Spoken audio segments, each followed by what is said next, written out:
ദുരൂഹതകളുടെയും ദുരന്തങ്ങളുടെയും പിന്നാമ്പറങ്ങൾ തേടുന്ന സീക്രട്ട് ഫയലിലേക്ക് സ്വാഗതം.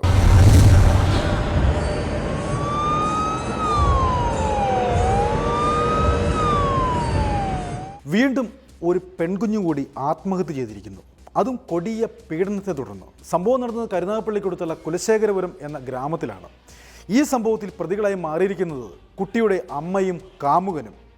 29-കാരനായ പൂജാരിയുടെ നിരന്തര പീഡനത്തിൽ മനംനൊന്താണ് 12-കാരി പെൺകുട്ടി ആത്മഹത്യ ചെയ്തത്. ഒരുപാട് ദുരൂഹതകൾ തളംകെട്ടി നിൽക്കുന്ന ഈ സംഭവത്തിൻ്റെ പിന്നാമ്പുറ യാഥാർത്ഥ്യങ്ങൾ തേടി ഞങ്ങൾ യാത്രയാവുകയാണ്. ഒരുപാട് ചോദ്യങ്ങൾക്കുള്ള ഉത്തരങ്ങൾ തേടി.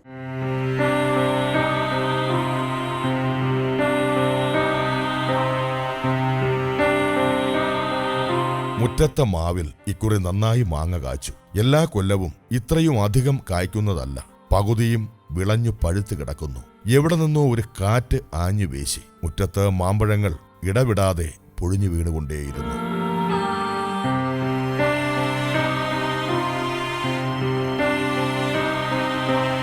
നല്ല മുഴുത്ത മാമ്പഴങ്ങൾ. പക്ഷെ ഇത്തവണ ആ മാമ്പഴങ്ങൾ ഓടിച്ചെന്നെടുക്കാൻ അവളില്ലായിരുന്നു. സദാസമയവും കുസൃതി ചിരികളും കളികളുമൊക്കെ നിറഞ്ഞു നിന്ന ഈ വീട് ഇപ്പോൾ ശോകമൂകമായിരിക്കുന്നു.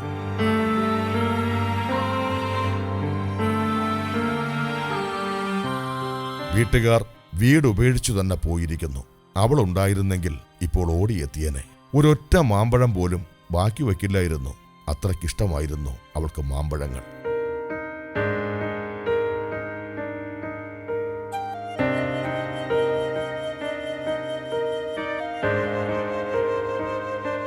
അങ്കണ തൈമാവിൽ നിന്നും മാമ്പഴങ്ങൾ കുഴിഞ്ഞു വീണപ്പോഴേക്കും അവൾ ഈ കൂട് വിട്ടു പോയിരുന്നു. ആരോടും ഒന്നും പറയാതെ, ഒരു സൂചന പോലും നൽകാതെ ആ കുഞ്ഞ് പോയി.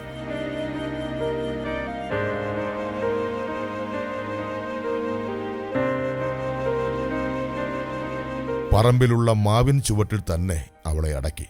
അവൾ കിടക്കുന്ന മണ്ണിലേക്ക് അപ്പോഴും മാമ്പഴങ്ങൾ ഒന്നൊന്നായി കുഴിഞ്ഞു വീഴുന്നുണ്ടായിരുന്നു. പ്രകൃതി പോലും അവളുടെ വിയോഗത്തിൽ പങ്കുചേരുന്നത് പോലെയുള്ള പ്രതീതി.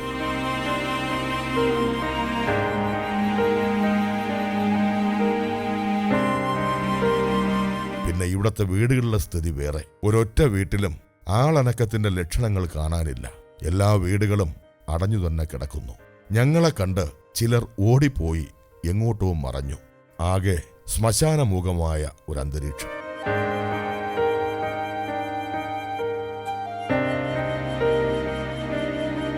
പ്രിയക്കുട്ടി ഈ നാടിന്റെ പൊന്നോമനയായിരുന്നു. സർവ്വസമയവും കളിയും ചിരിയുമായി എവിടെയും കാണും അവൾ. മതിൽക്കെട്ടുകളും വേലിക്കെട്ടുകളും അവൾക്ക് മുന്നിലില്ലായിരുന്നു. പുഞ്ചിരി തൂകുന്ന മുഖവുമായി അവൾ എല്ലാവരുടെയും അടുത്തേക്ക് ഓടിയെത്തും. അതായിരുന്നു പ്രിയ എന്ന 12-കാരിയുടെ പ്രകൃതം.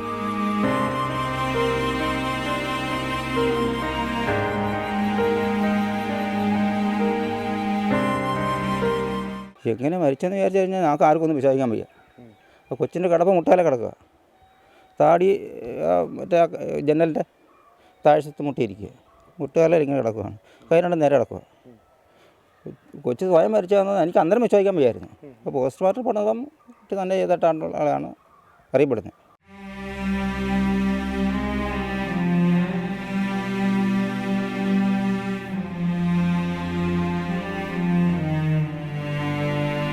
പന്ത്രണ്ടുകാരി പെൺകുട്ടി വീട്ടിനുള്ളിൽ ആത്മഹത്യ ചെയ്തു. അതൊരു ഞെട്ടലായിരുന്നു ആ ഗ്രാമത്തിന്.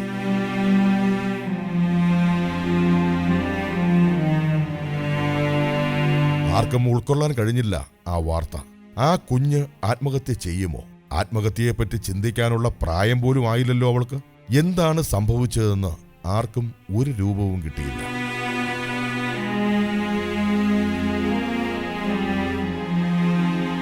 പക്ഷേ അന്വേഷണത്തിൽ തെളിഞ്ഞു 12-കാരി പെൺകുട്ടി ആത്മഹത്യ ചെയ്തതു തന്നെ. ബെഡ്റൂമിനോട് ചേർന്ന ജനൽ കമ്പിയിൽ ഷോൾ കഴുത്തിലിട്ട് അവൾ ആത്മഹത്യ ചെയ്തു.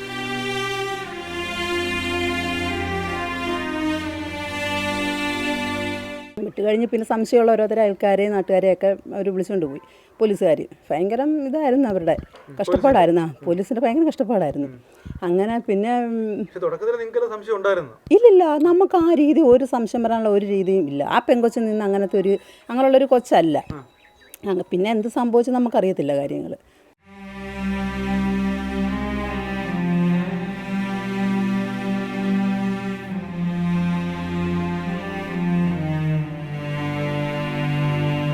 കരഞ്ഞു കരഞ്ഞു തളർന്ന അമ്മ, ആശ്വസിപ്പിക്കാൻ കഴിയാതെ നിൽക്കുന്ന നാട്ടുകാർ, സാന്ത്വന വാക്കുകൾ ഓതി ജനപ്രതിനിധികൾ, എങ്ങും ദുഃഖം തളം കെട്ടി നിൽക്കുന്ന ഒരന്തരീക്ഷം.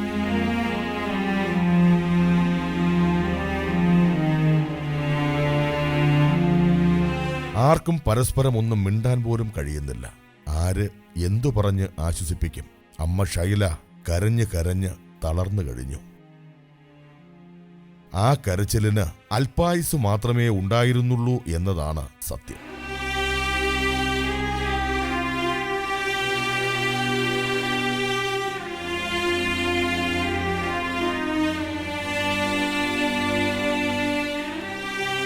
ഇത്തരം പ്രായത്തിലൊരു കുട്ടി ഇങ്ങനെ സ്വാഭാവികമായിട്ടൊരു മരണം നടക്കുമ്പോൾ നമ്മൾ കണ്ടുവരുന്നത് തീർച്ചയായിട്ടും അവർക്ക് ആ ദുഃഖത്തിൽ നിന്ന് കരകയറാൻ വയ്യാത്തൊരു അതിഭയങ്കരമായൊരു മാനസിക ഡിപ്രഷനിലായിരിക്കും. ഇതിൽ നിന്ന് അതിനൊരു വ്യത്യാസമുണ്ട്. അത്ര ഒരു ഒരു അവർക്കൊരു സീറ്റില്ലാത്തൊരു അപ്പിയറൻസ് ആയിരുന്നു. അപ്പം മുതലേ നമുക്കതിനകത്തൊരു സംശയമുണ്ട്. സാധാരണ ഒരു നേച്ചറല്ല പ്രകടിപ്പിച്ചത്. കുട്ടി പോയതിലുള്ള ഒരു തീവ്ര ദുഃഖമൊന്നും നമുക്ക് കാണാൻ പറ്റില്ല.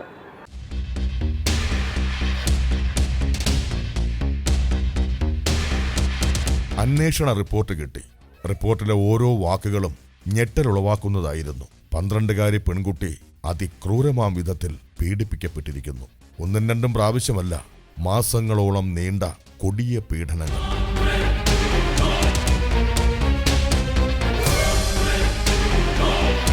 പ്രകൃതി വിരുദ്ധ പീഡനമാണ് കുട്ടിക്ക് സംഭവിച്ചിരിക്കുന്നത്. ആ പീഡനത്തിൽ മനം നൊന്ത് കുട്ടി ആത്മഹത്യ ചെയ്തു. അതായിരുന്നു പോലീസ് അന്വേഷണത്തിലെ കണ്ടെത്തൽ.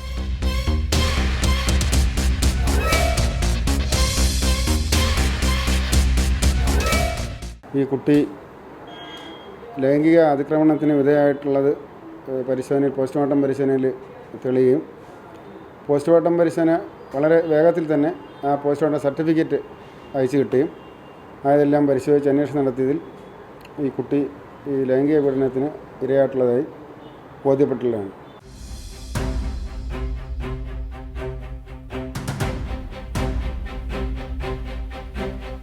പ്രതികളെ പിടിച്ചു. നാടിനെയും നാട്ടുകാരെയും വട്ടം കറക്കിയ കേസിലെ പ്രതികളെ ഒടുവിൽ പോലീസ് പൊക്കി.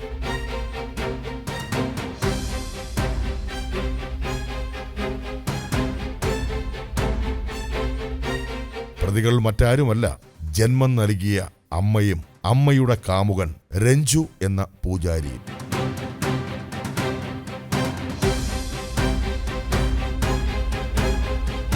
ഇവർ രണ്ടുപേരും കാരണമാണ് കുട്ടി ആത്മഹത്യ ചെയ്തത്. ഇതായിരുന്നു കൃത്യമായ കണ്ടെത്തൽ.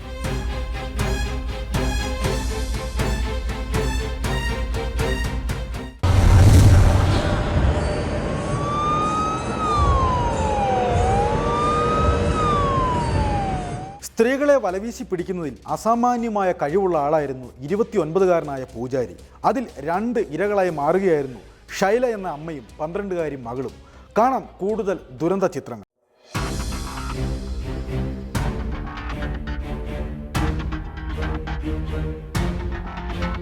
കരുനാഗപ്പള്ളി പട്ടണം നിശ്ചലമായി. രാവിലെ മുതൽ ജനത്തിരക്കായിരുന്നു നഗരത്തിലേക്ക്. കഴിഞ്ഞ കുറേ ദിവസങ്ങളായി പത്രത്തിൽ നിറഞ്ഞു നിന്ന പ്രതികളെ നേരിട്ട് കാണാനുള്ള തിരക്കിലായിരുന്നു ഓരോരുത്തരും.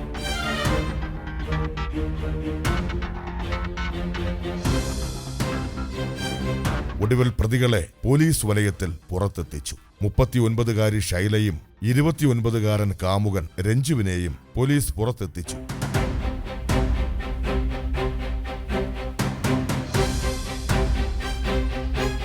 കൂക്കുവിളികളോടെ ജനം പ്രതികളെ എതിരേറ്റു.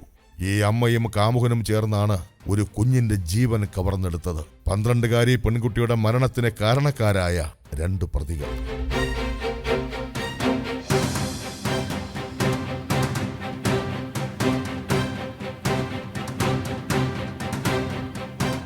ഈ കുട്ടിയെ ഈ പ്രതിയായി പറയുന്ന രഞ്ജു വീട്ടിൽ പൂജയ്ക്കും കുടുംബക്ഷേത്രത്തിൽ പൂജയ്ക്കും മറ്റുമായി സഹകരിച്ചുള്ള പരിചയം വെച്ച് കുട്ടിയുടെ അമ്മയോടുള്ള പരിചയം വെച്ചിട്ട് ആ സ്വാധീനം ഉപയോഗിച്ച് ഈ കുട്ടിയെ ലൈംഗിക പീഡനത്തിന് ഇരയാക്കിയെന്ന് തെളിഞ്ഞതിൻ്റെ അടിസ്ഥാനത്തിൽ അമ്മയുടെ അറിവോടുകൂടിയാണെന്നും ഉള്ള അറിവിൻ്റെ അടിസ്ഥാനത്തിൽ ഇവരെ 2 പേരെയും അറസ്റ്റ് ചെയ്യും കോടതി മുമ്പായി ഹാജരാക്കിയിട്ടുള്ളതും തുടർന്ന് വീണ്ടും അവരെ കസ്റ്റഡിയിൽ വാങ്ങിച്ച് അന്വേഷണം നടത്തിയിട്ടുള്ളതാണ്.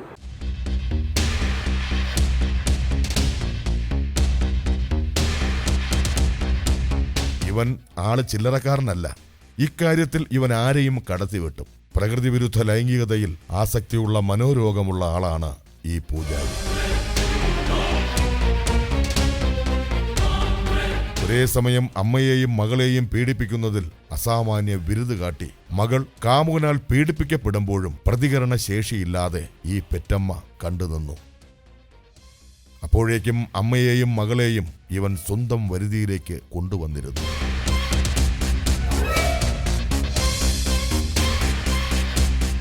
നാട്ടുകാർക്ക് ഇങ്ങനെ സംശയം, ഈ കൊച്ചിനെ പറ്റി യാതൊരു സംശയമില്ല. ഈ പെണ്ണിനെ പറ്റി, അമ്മയെ പറ്റി, ഈ കൊച്ചിൻ്റെ അമ്മയെ പറ്റി ഇങ്ങനൊരു ബന്ധം ഉണ്ടാവുക എന്നുള്ള ആർക്കും ഈ ഞെട്ടിപ്പോയി. ജനങ്ങളാണെങ്കിൽ ഞെട്ടിപ്പോയി, അല്ലത്തെ നാട്ടുകാരൊക്കെ ഞെട്ടിപ്പോയെന്നുള്ളതാണ്.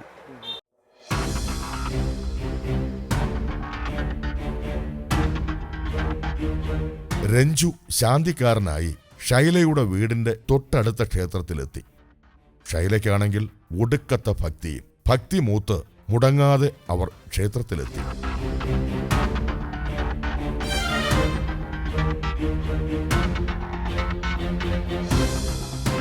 ക്ഷേത്രത്തിലെ ശാന്തിക്കാരനോട് ചെറിയ കുശലവിശേഷങ്ങൾ ആരംഭിച്ചു. ശാന്തിക്കാരൻ പയ്യൻ അപ്പോൾ തന്നെ ഷൈല ചേച്ചിയുടെ മൊബൈൽ നമ്പരും ചോദിച്ചു. പിന്നീടുള്ള നാളുകൾ അനുരാഗത്തിന്റെ ദിനങ്ങളായിരുന്നു.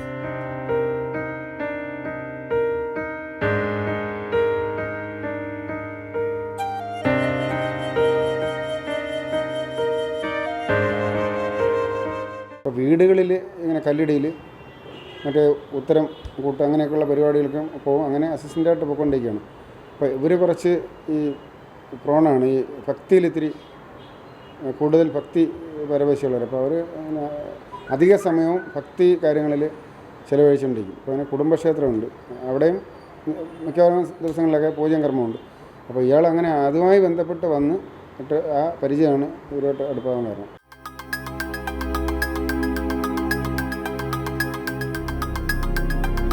ഷൈലയുടെ വീട്ടിലെ നിത്യ സന്ദർശകനായി പൂജാരി പയ്യൻ മാറി. ഷൈലയുടെ ഭർത്താവാണെങ്കിൽ അങ്ങ് പട്ടാളത്തിലും. വർഷത്തിൽ ഒന്ന് വന്നാലായി, വന്നില്ലെങ്കിലായി. വരാതിരിക്കാൻ വേണ്ടിയാണ് ഷൈലയും കാമുകൻ പയ്യനും ആഗ്രഹിച്ചിരുന്നതും. പിന്നീടുള്ള ദിവസങ്ങൾ ഇവരുടേതായിരുന്നു. എല്ലാം കണ്ടും കേട്ടും ഈ വയോജനങ്ങൾ ഇവിടെ കഴിച്ചുകൂട്ടി.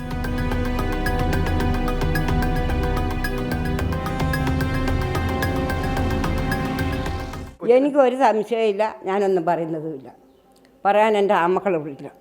ഞാൻ എന്തുവാ പറയുന്നത്? അവരെന്നെ കൊല്ലും. അപ്പം ഞാൻ ആ കാര്യം ഒന്ന് പറഞ്ഞു പോയെങ്കിൽ അവരെന്നെ കൊല്ലും. എനിക്ക് അമ്മയുടെ തിറക്കാൻ പറഞ്ഞു ചോദിക്കും എൻ്റെ ആമക്കൾ.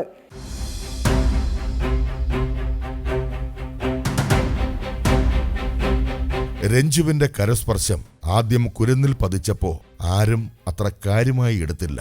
അങ്കിളല്ലേ എന്ന് കരുതി. പിന്നീടുള്ള ദിവസങ്ങളിൽ അമ്മ ഷൈലയ്ക്ക് പോലും നോക്കി നിൽക്കാനേ കഴിഞ്ഞിട്ടുള്ളൂ.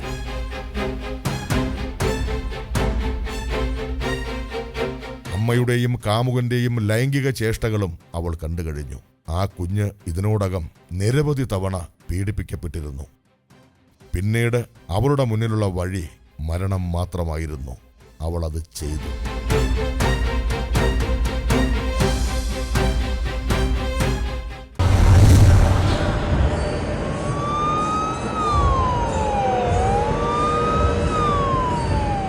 ഒരർത്ഥത്തിൽ പറഞ്ഞാൽ ഈ പെൺകുട്ടിയുടെ മരണത്തിന് പിന്നിലെ പ്രധാന കാരണക്കാരി ഈ അമ്മ തന്നെയാണെന്ന് പറയേണ്ടി വരും.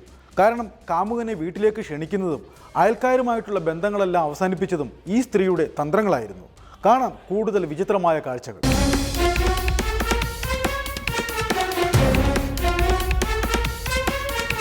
ഈ വീട്ടിൽ നടക്കുന്നത് എന്താണെന്ന് ഒരാൾ പോലും അറിഞ്ഞിരുന്നില്ല. പുറത്തുനിന്ന് ആരും ശ്രദ്ധിക്കാതിരിക്കാൻ ഷൈല ആദ്യമേ തന്നെ അയൽവാസികളെ അകറ്റിയിരുന്നു. ആ തന്ത്രം വിജയിച്ചു. അതിനാൽ ആരാണ് വീട്ടിൽ വരുന്നതെന്നോ എന്തിനാണെന്നോ ഒരാളും ചോദിക്കാറുമില്ല. പൂജാരിയും കാമുകിയും ജീവിതമങ്ങ് ആസ്വദിച്ചു.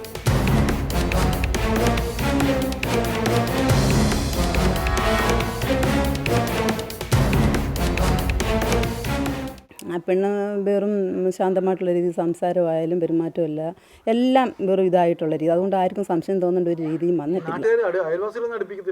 അയൽവാസികളുമായിട്ട് അങ്ങനെ വേറെ എന്തോ ഇച്ചിരി പ്രശ്നമൊക്കെ ഉണ്ട്, ആ രീതിയിൽ. അല്ലാതെ മറ്റു കുഴപ്പമൊന്നുമില്ലായിരുന്നു. ആൾപ്പെട്ട ആൾക്കാരനാ, ആളങ്ങ് പോകത്തില്ലയോ, ലീവിനെങ്ങാണ്ട് ഒരു വർഷത്തെങ്ങാണ്ട് 3-4 വട്ടമൊക്കെ വരുമെന്ന് കക്ഷി പറയുന്നു.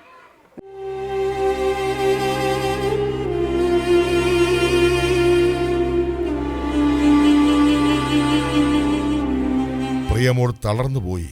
പീഡന വിവരം ആരോടെങ്കിലും പറഞ്ഞാൽ കൊന്നുകളയുമെന്ന അങ്കിളിന്റെ ഭീഷണിയിൽ അവൾ ഭയന്നുപോയി.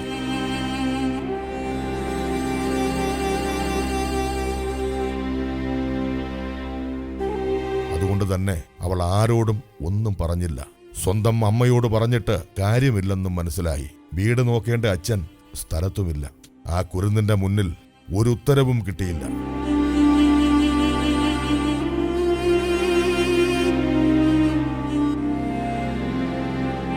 ഇത് അമ്മ ഇങ്ങനെയൊക്കെ ഒരു അവസരം കൊടുക്കുന്നു. വീട്ടിൽ മറ്റുള്ള ശ്രദ്ധിക്കേണ്ട ആൾ ഇല്ല, അച്ഛനില്ല. അപ്പോൾ അയാൾക്ക് വീട്ടിൽ ഈ പൂജയുടെ കാര്യമൊക്കെ പറഞ്ഞ് അവിടെ വരാവുന്നൊരു സാഹചര്യം ഉണ്ടായി. കുട്ടിക്ക് ഈ ശരിയും തെറ്റും തിരിച്ചറിയുന്ന പ്രാപ്തി എത്തിയിട്ടില്ല. അപ്പോൾ ഏതെങ്കിലും സാഹചര്യത്തിൽ ഒരു ഭീഷണിക്കോ അല്ലെങ്കിൽ മറ്റെന്തെങ്കിലും തരത്തിലുള്ള ഒരു സന്ദർഭം വീക്ഷിക്കേണ്ടതായിട്ട് വന്നതിന് ശേഷം അതിൻ്റേതല്ലാതെ നിയന്ത്രണത്തിൽ സംഭവിച്ചിട്ടുള്ളതായിരിക്കണം. പിന്നെ അതിന് ശേഷം അതിനെ ബേസ് ചെയ്തിട്ട് ചൂഷണം ചെയ്തിട്ടുണ്ടായിരിക്കണം.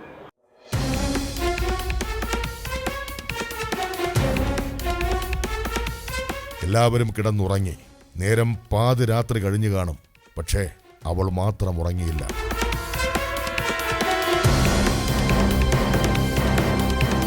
വെറും 12 വയസ്സേ ഉള്ളുവെങ്കിലും അവൾ ഒരുപാട് ചിന്തിച്ചു കൂട്ടി.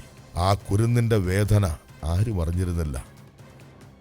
അങ്ങനെ ആ രാത്രി അവൾ ഒരു തീരുമാനമെടുത്തു. ഏതോ സിനിമയിൽ കണ്ട രംഗം അവളുടെ മനസ്സിലേക്ക് കടന്നു വന്നു. അവൾ അതുപോലെ ചെയ്തു. കഴുത്തിൽ കുരുക്കിട്ട് ആ കുഞ്ഞ് ആത്മഹത്യ ചെയ്തു.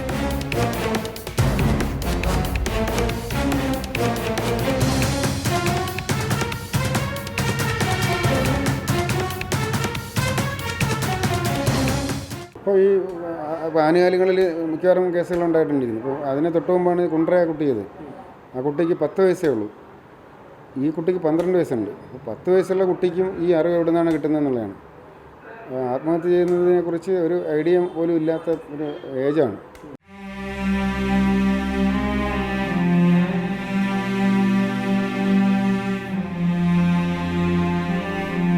മാവിൻ ചില്ലകൾ ഇളകിയാടി.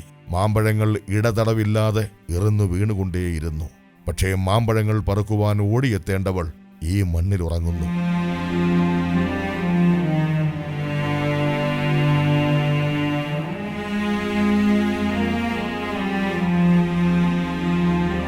പീഡനങ്ങളും കരച്ചിലുകളുമില്ലാത്ത ഒരു ലോകത്തിലേക്ക് അവൾ യാത്രയായി.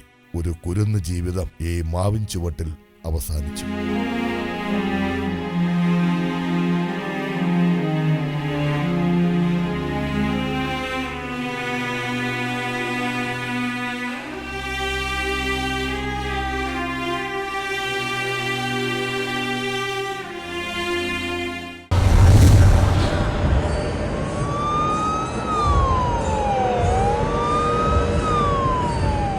പീഡനങ്ങളുടെ കാലമാണിതെന്ന് തോന്നിപ്പിക്കുന്ന സംഭവങ്ങളാണ് നാം ഇപ്പോൾ കേട്ടുകൊണ്ടിരിക്കുന്നത്. വ്യത്യസ്തമായ പീഡന വാർത്തകൾ കൊണ്ട് പത്രമാധ്യമങ്ങൾ ഇപ്പോൾ നിറയുകയാണ്. മനോരോഗികളായ പീഡന വീരന്മാർ നമ്മളുടെ കുഞ്ഞുങ്ങൾക്ക് ചുറ്റും ഉണ്ട് എന്നുള്ള യാഥാർത്ഥ്യം നാം ഒരിക്കലും വിസ്മരിക്കരുത്. അതിനാൽ നമ്മുടെ കുഞ്ഞുങ്ങൾക്ക് വ്യക്തമായ ഒരു സംരക്ഷണം ഉറപ്പുവരുത്തണമെന്ന് മാത്രം പറഞ്ഞുകൊണ്ട് ഞങ്ങൾ ഈ ഗ്രാമം വിടുകയാണ്. ഇനി മറ്റൊരു സംഭവത്തിൻ്റെ പിന്നാമ്പുറങ്ങൾ തേടി മറ്റൊരു നാട്ടിൽ.